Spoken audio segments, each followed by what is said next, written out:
Episode 7 of B2B, the Business Club podcast. Delighted to welcome Jonathan Mills today.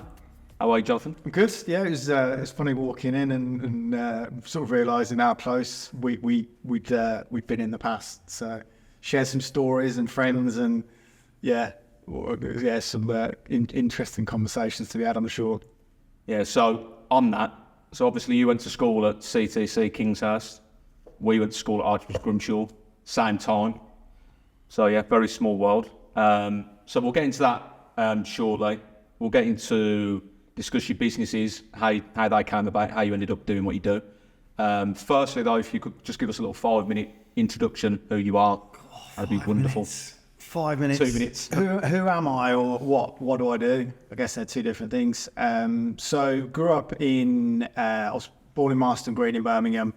I sort of grew up in Coleshill, moved out to the sticks, and then sort of through my latter years went to CTC next to you fellows at Grimshaw, and that, I guess, I lived out in a little sort of country village, so being in and around that area was actually a baptism of fire, because CTC had a cohort that sort of spread across the whole of Birmingham, so you had a real mixture of sort of characters, and that was definitely a good move for me, because it just meant I was a little bit more streetwise than a lot of the kids that grew up in my village. CTC,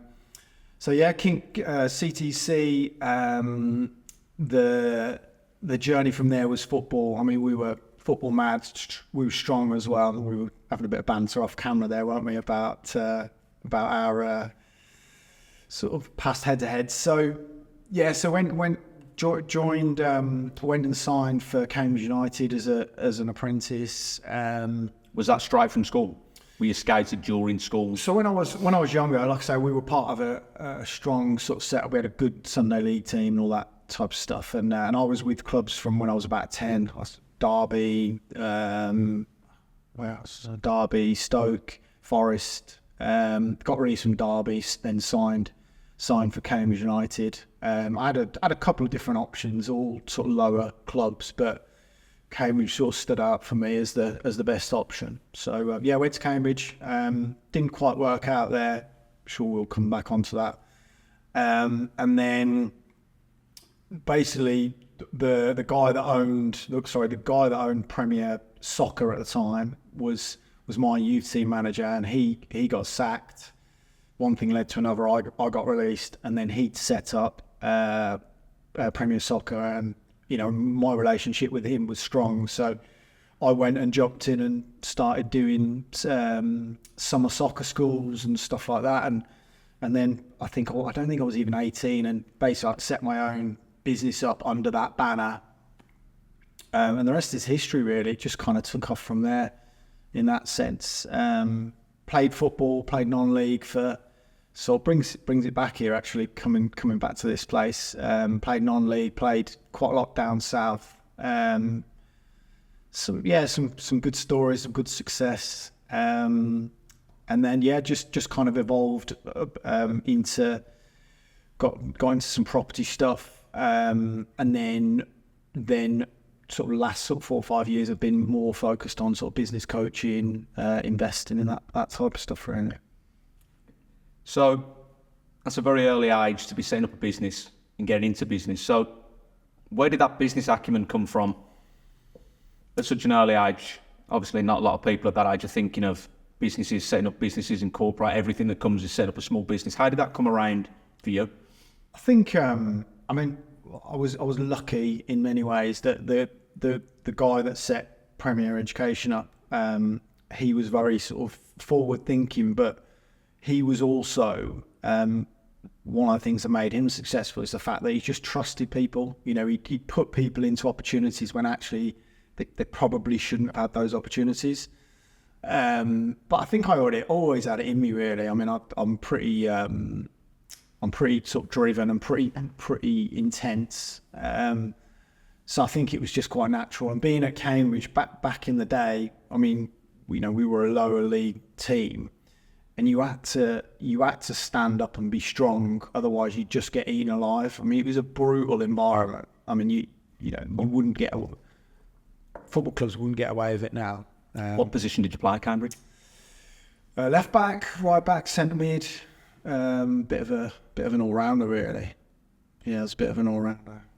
So you went there as essentially a youth, playing defence, central midfield against teams of that ilk. Yeah, so I assume that was quite a quick growing up. Yeah, back to the fall period for you. Yeah, I think my debut for the youth team, we played Arsenal. I literally didn't touch the ball the whole game. And when I look back on the team sheet, I mean, there was some real players in there. So yeah, we played in what was called the South East Counties League. So I think it was us and Gillingham were the outliers. Everyone else was like Tottenham, West Ham, Arsenal, all the top clubs. So Arsenal have got a team of French players, playing against a team of lads that probably most of us have been released from higher level teams. But so it was a bit of a mismatch, to be honest. Okay. So obviously 2 years there. Yeah. How did that kind of end? What was the moment where you kind of thought, this isn't really for me, or I'm going to move on and do this? It wasn't my choice, to be honest. So I mean, I my first year I did really well, and played in reserves. I was in and around the first team squad. There was I don't think my face fit because I was a little bit fiery, and I had an incident with another player who actually broke my nose. He was a pro, and he headbutted me. So that put me out for about 2.5 months. But not only that, but it kind of just gave me this rep as a bit of a thorn in the side of some people. I don't think that did me any favours. So I just lost a bit of momentum then, and then didn't quite work out. Okay. Well, you still got further than 98% of the rest of us that were trying to make it. So yeah, I mean, it's an amazing experience. And I think looking back is more about the experience and what I learned in that journey, moving away from when I was 16 and living in a house of 25 lads, and sort of seeing I mean, we had a really good first team. Then they got promoted. That season. Smashed everybody. Really good FA Cup run. So it was really good to see that. Like I say, being exposed to that environment was, I mean, like every Monday after a home game, we would sweep the whole stand. So, that was one of your jobs. You're cleaning boots. And that's gone now, isn't it? Yeah, it's all gone as far as I'm aware. And it's just such a good ground. I mean, we would walk to the ground. It'd be like a half an hour walk. You'd then clean boots. You'd then go training. You'd come back. You'd have lunch. You'd clean boots again. You'd go and do a bit of extra practice. Then you'd go and train in the afternoon, and then you'd walk home. That was your day. It's a work ethic, isn't it? Yeah, to instill in youth players at that time. I don't think it's the case these days. Yeah. Right, okay, so on to the business then. So you're 18, 19, you're employing 7 staff, delivering to 50 schools. How did you find that workload? Well, initially it was just kind of me, so that was kind of later on down the line. But I was looking back, I was quite fortunate in that where my business was in Bedford. So I lived in Milton Keynes, used to travel into Bedford, and Bedford had a university that had students studying to become teachers. So it was this sort of weird opportunity where actually a lot of the coaches I had were really skilled and really a lot of football. So I just had the pick of the bunch. So initially it was all part-time work, but honestly, coaches that were better than me and were more experienced. So it was quite easy to do it, really. It just grew. I think I was quite relentless in the way I operated. I was very naive, but like a helpful naivety where you just kind of do things without really sort of thinking about the consequences. And and there wasn't that much going on in that sort of. I mean, now every man and his dog is a sports coach doing holiday camps, whereas then it wasn't such a thing really. And then it quickly evolved. The business went from football to sport, and now we do kind of like wraparound care and sort of everything related to education in the primary sector. I mean, the business itself is within a franchise network. So my business was effectively the first franchise. I mean, it's where it is now compared to then. It's just it's like chalk and cheese. It's light years ahead of where it was back in the day. How did that? So when about was that? 2005. That's when you initially sold the business. So I had the first franchise was in Bedford. I had an opportunity to sell that. I'd actually moved. I went to the States for 4 months, and my plan was to sort of work and bum around and then go and travel the rest of the world. So I kept my business till then, and then when I got back from America, I sold that, and just quickly got sort of got a bit restless, and I ended up buying another franchise, which I bought in East London because the Olympics was coming. I can't remember the exact dates, but so I bought that with a friend of mine, and the idea there was that I wouldn't, because it was away from where I live. I mean, it's a 5-hour journey on a bad day. It would force me to kind of build a team without having the business reliant on me. So I did that, and then as part of, at the same time, I was working for the franchisor on a consultancy basis, recruiting franchisees into the business and training them as well. So it worked really well. Did work well.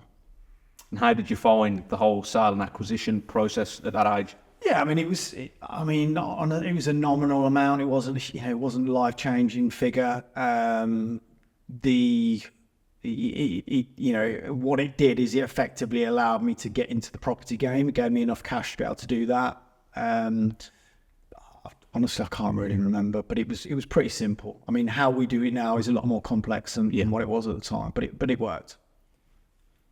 So in regards to the property business, so is it right that it was a right place at the right time, kind of happy accident with the actual acquisition that you made that kind of kicked you on there? Yeah, 100%. I mean, it was a little bit dodgy, if I'm honest. Not on our part, but what happened was I started to look at property and had the opportunity to. First property we bought was like a bit of a wreck down south. And we sort of stumbled across that, took a bit of a gamble, and ended up making a chunk of cash. It was about 65 grand, I think it was. So it was good amount of money, but not a life-changing amount. And what happened was we were looking at what we wanted to do was to get this pot and then to just move that pot and just keep it moving. And what we'd sort of realised was a lot of the time you'll get some money, you'll get an investment pot, you'll put it into a property, and it's then hard to keep that money moving. Yeah. My best pal, who was at Cambridge with me, he grew up in Grimsby, and he sort of suggested that we look there because you can still buy houses for 50 grand. So we started looking. We were sort of having a bit of success, and I remember we had a conversation with an agent that said, "Look, interested in buying this property," and I don't know why, but the agent just said, "Look, you don't want to buy this property because off the back of the property is basically an alleyway, and everyone goes out on a Friday night, and then inevitably, they come out and come out the back of the club and they'll have a wee and all that." And it was like, okay. And he said, "But I know this guy who I'm going to connect you with, and he'll take you under his wing." And it was like, great. So I just rang this guy and I just said, "Look, I've been given your number. This is what I want to do. Well, can I come and see you?" And that's how it started. So I went to see him. He basically got in his car. We drove around Grimsby and Cleethorpes, and he pointed all the streets at. It's like, "That's a bad street. You don't buy there. This is okay. That's a good street, but don't buy at that end." and he had an agency himself, but he was old school. I mean, old school landlord, good guy, but old school. And we just got in with him, and he helped us, took us under his wing. And with his agency, he basically had enough. He'd had enough of it, and he offered it to us. And what the deal was is, I don't know if you remember, but back in the day, you had to, all deposits, or they do now, they have to be protected. And he'd not all of them were protected. So the deal was that he passed us all of the landlords and the tenants, and we would essentially tidy all that up. So we managed to acquire, reasonable amount of landlords and tenants, and that then helped us to form what was New Mills Properties. So on another day, it could have been you drove up, you looked at those properties, you bought those properties, and it was a disaster. Yeah, exactly. So it's definitely right place at the right time. It's funny how these things come around, isn't it? Yeah, I think it's also asking questions, and generally people want to help you, and I think if you put it out there and you're open to that, I think people will generally give you a leg up, and they will help you along. So I mean, this guy was a guru without even knowing it. I mean, you wouldn't see him on social media, you wouldn't know who he is, but I mean, he as a character, I mean, his story is amazing as well.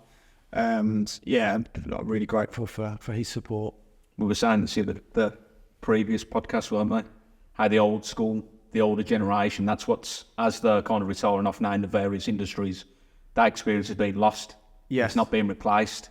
Yeah. And it's an issue in construction. But like I say, people that aren't on social medias, that aren't interested in that side of it. Yeah.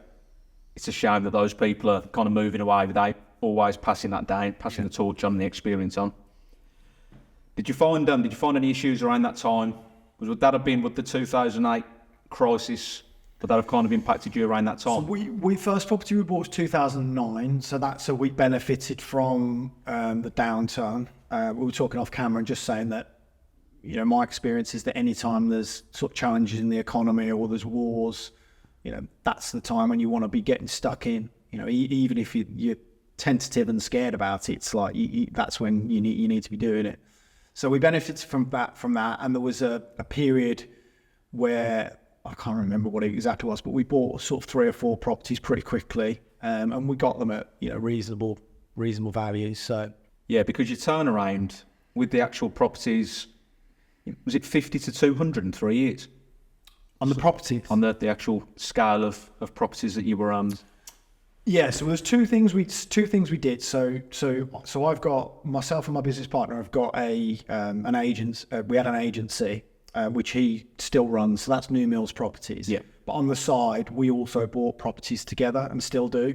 So with the agency, we that's accurate. So that what we basically did is acquired those original tenants that were part of tenants and landlords that were part of that sort of dodgy deal, and then we sort of quickly evolved and bought our own, got a load more tenants and landlords on board.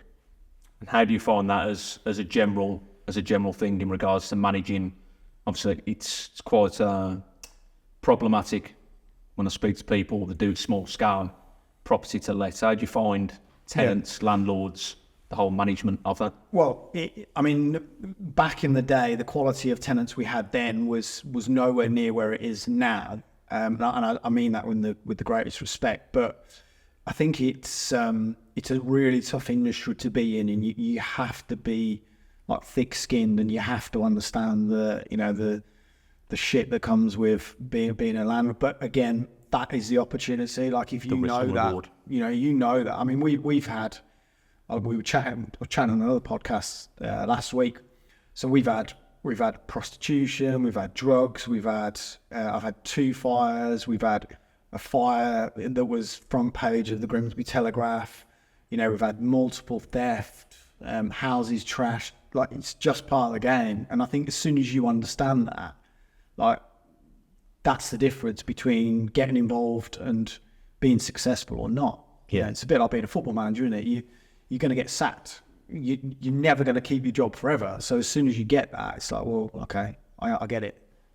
So do you always, with the businesses that you're involved in, obviously again, you're very business minded, are you always looking at business with a 5-year strategy, an exit strategy? Not really. I mean, well, clearly not, because the education, I've been doing that for 25 years now. So, no. I mean, properties for me is all about just holding on to that. The new Mills properties, like my business partner bought me out of that. That was about 4 years ago now. But in terms of buying property, we're still buying property together as a pair. But not really. I think and properties is something that for me, I never want to get rid of. I always want to keep it. I think the value is in holding it rather than necessarily sort of buying and trading with it. Just because it's too expensive to do that. Yeah. I was going to say, do you have an opinion on? There was an explosion in TikTok and social media, buy to let acquirers one, and then all of a sudden, with the interest rates and inflation, they've gone very quiet because they were telling every man and his dog, won't they, do this, take the compound interest from the first house, bring it to the second house, basically telling everyone on the internet how to become a millionaire in 5 years' time. They've now disappeared quite quickly. I think the thing with any sort of property investment business, there's so much information out there. I put a video together yesterday to put out on socials myself, and I think the key is that if you want to be successful at anything, property, wealth, health, business, like all of the information you need is the click of a button. And I think the key thing really is to decipher what is right for you. And I've been guilty of it myself, where, back in the day I would have, been encouraging people to, well, you should do that and you should do this. And it's like, well, do you know what? But this is what I do and this is why I do it and this is how I do it. But, take what feels right for you from that and then just discard the rest. And I think that's a key thing to be able to do in this day and age, is just to sort of feel all the information, but just do what feels right for you. I suppose that's in your business coaching, something you push. How did you find that was something that came natural to you, that you progressed to? How did you one day say, right, I'm going to pass this information. I think I've done enough. I've got enough skin in the game now that I can now pass this information to others. Well, I've always been, I've always been one of those people that's been quite forthright, rightly or wrongly, in kind of giving my opinion. Not so much these days. I'm a bit more discreet, a bit more calculated, but that's always been in me. Playing football, I was always sort of captain or head boy and that type of stuff. And so it's just sort of part of what I do. But I think naturally when you have some success, or what's perceived as success, I think people will pick the phone up, and I think they will reach out to you because they see what you have, and they want a piece of that. So I think it was a natural evolution that actually, if I'm going to do this, then people should be paying for my time. Yeah. So that takes us on then to Ascend 360, which again, doing what we do, which is a small business podcast, Birmingham businesses. Looks like a wonderful initiative. So you are essentially teaching sole traders how to adapt and to become small business owners and all the trappings of that. Yeah. How did that come about? And just Ascend 360 is no longer there because, and that's now Alchemy Hub, which is my new business. So Ascend 360 was a partnership with a friend of mine, and that was just born. I think it was in COVID or maybe just before, but that was just born from the work that he was doing. He had sort of small mastermind groups, and I liked his sort of energy and vibe, and I could see some potential correlation. So we just started talking, and then we had a bit of an idea, and it's like, what, we'll run with this. In retrospect, I think that was never really gonna work, because what we tried to do was to sort of amalgamate business and personal stuff, and there wasn't a clear enough message around actually this is what we're focused on. And the two of us as a partnership were not quite right. It just didn't sort of work. But what it did do is it gave me it gave me a stepping stone to kind of understand what doesn't work, so that I can then relaunch and go again with my own stuff. And how do you find that? Love it. Yeah, I absolutely love it. It's challenging, but quite often I'm sitting in with business owners, and I'm just in my flow. I'm in my flow. So yeah, no, absolutely love it. And I've had quite a big win with a client of mine who we've taken from being a sole trader. So he was a one-man band, driving all around the country, working his ass off, stressed. He's basically on the cusp of doing a big deal to exit that business with a good chunk of money to sort of change his life. So like when you see, when you're involved in things like that, and in particular with him, he's a really good guy. It's really rewarding. Do you find with dealing with small businesses, something I've found certainly since COVID is the banks? So there was the furlough money, wasn't there? There was the bounce back loans. There was the £1 billion worth of fraud around that. I think our experience is the banks, I think, maybe had the fingers burnt a little bit. Finance now through the banks for small businesses is quite challenging, isn't it? Yeah. I don't know what your experience of that is. Well, I mean, it's interesting because we were talking about whenever there's fear, whenever there's something going on in the world, whether that's wars or like inflation, all that type of stuff, it's just opportunity. And it sounds a bit ruthless in the sense of like, well, why would you take advantage of that? But the reality is if you don't, then you're missing an opportunity to level your business up, employ more people, create more jobs, make more money, help your community. So we during the COVID period, we definitely leveled up from a property perspective. Ironically, the property market in the area we were operating in was buoyant at the time, and a lot of property was selling for more than what it was actually worth. But we managed, I think we bought sort of 3 or 4 units during maybe a 9-month period. And then in terms of my education business, I think there was I was very cautious around the whole furlough thing, and we were really diligent in making sure that we did everything right and we sort of did it by the books, because what's happening now, people are, it's coming back to bite people.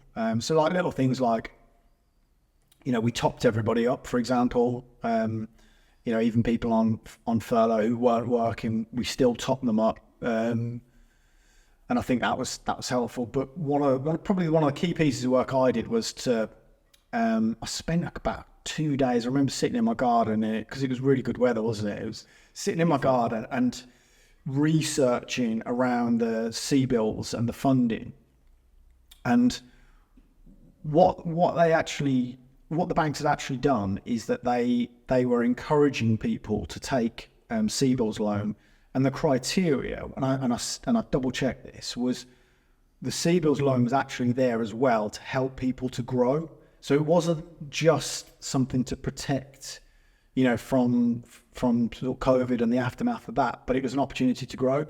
So I got quite a chunk of money from the CBILS loan, and that was transformative for us because it just allowed us to do sort of lots of stuff moving forward and keep that business on. Yeah.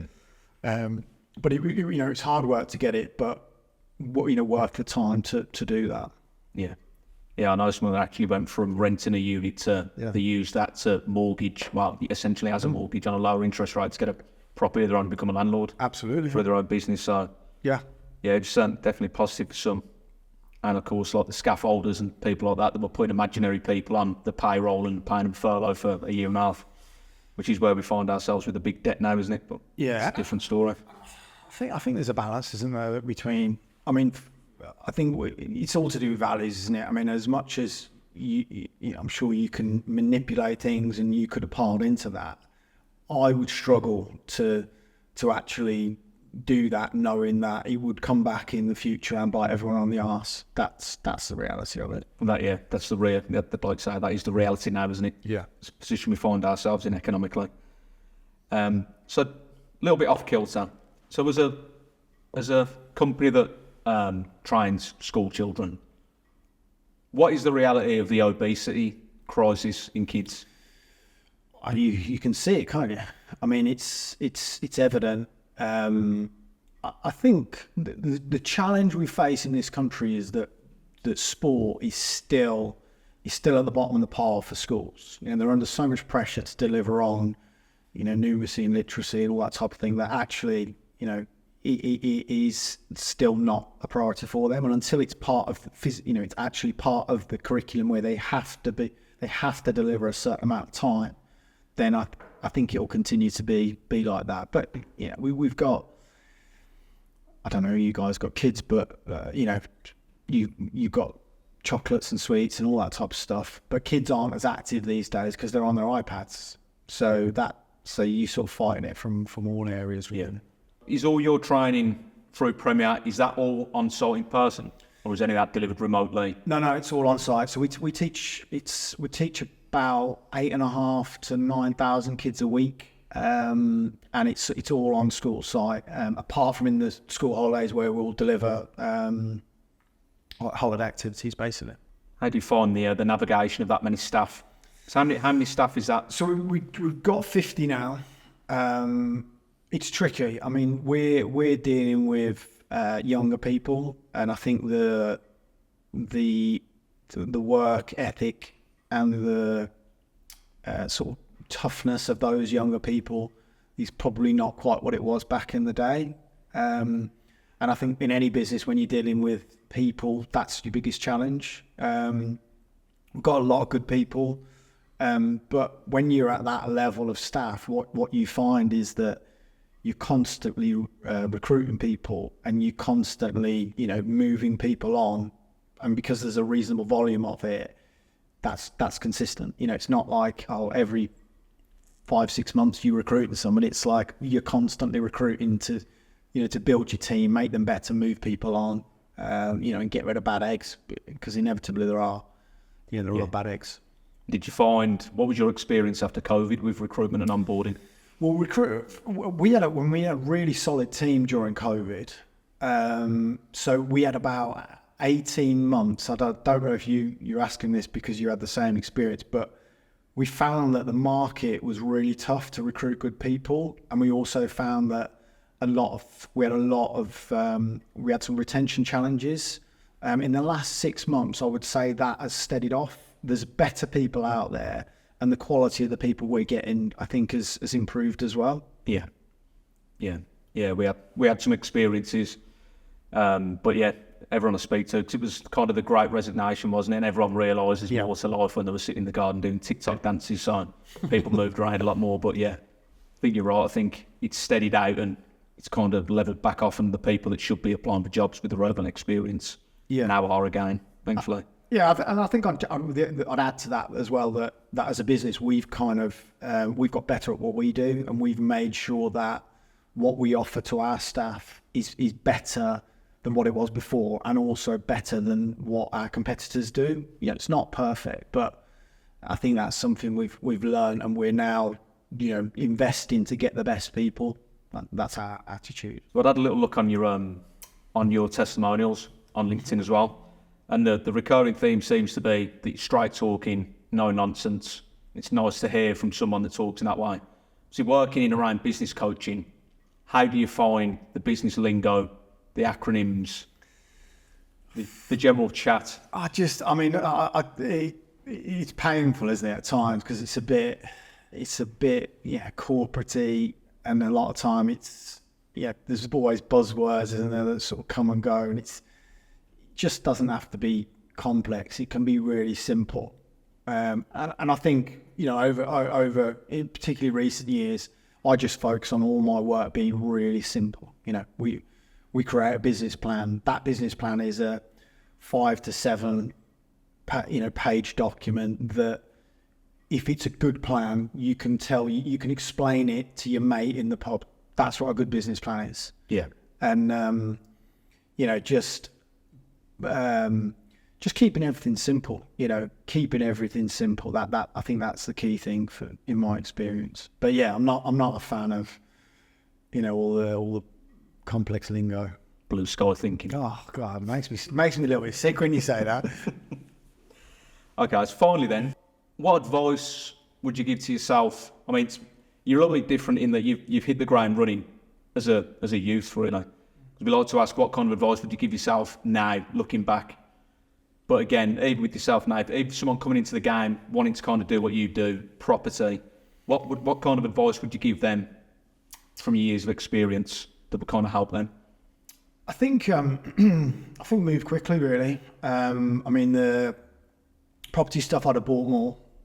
I'd have bought more. Having said that, you're only where you're at from what you've learned in the past. I'd have.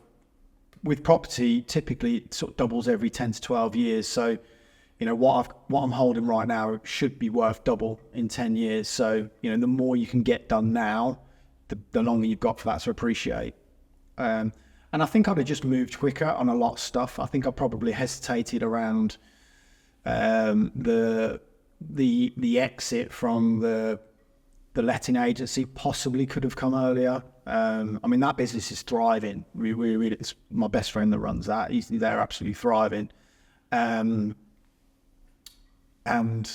just kind of move quicker on stuff, really. Don't hesitate.